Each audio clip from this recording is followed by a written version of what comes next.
Mr. Bean is the worst employee in the gallery's history.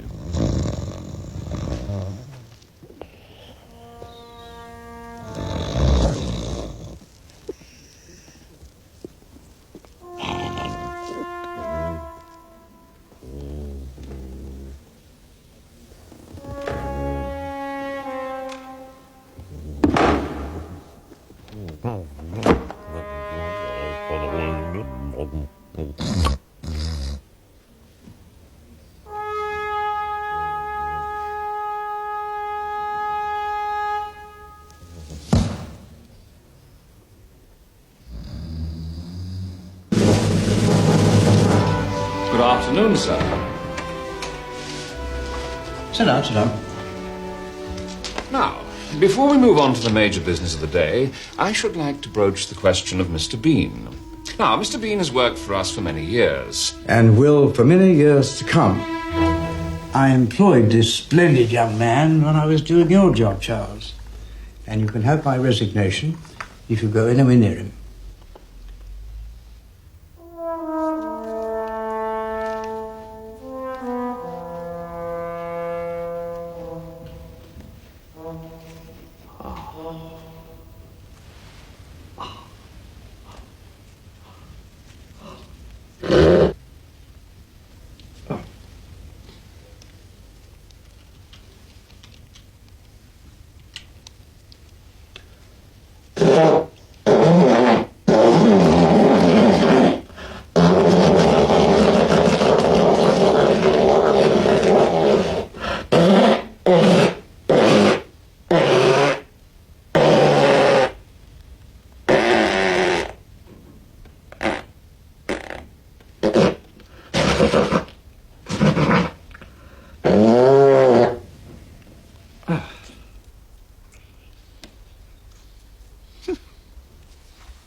He's a fine young fellow.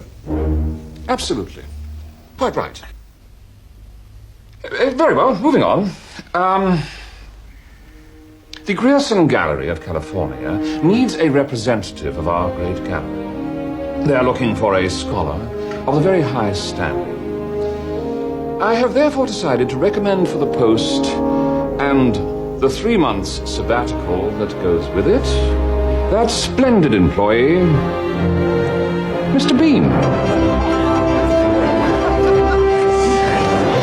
All those in favor? Yes! Excellent. Carry on.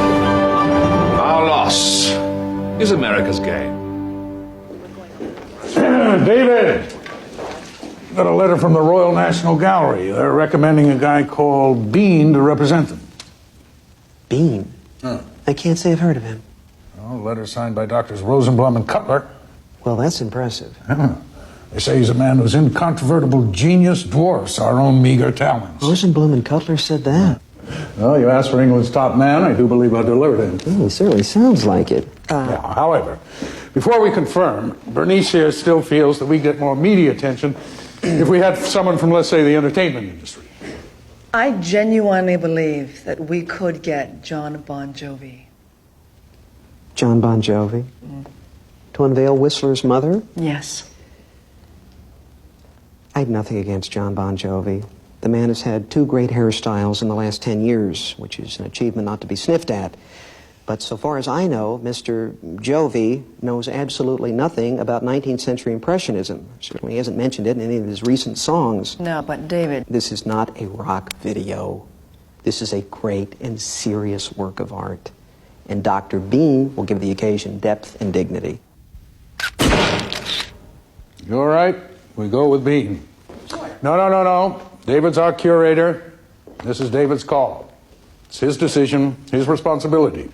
Ultimately, his neck.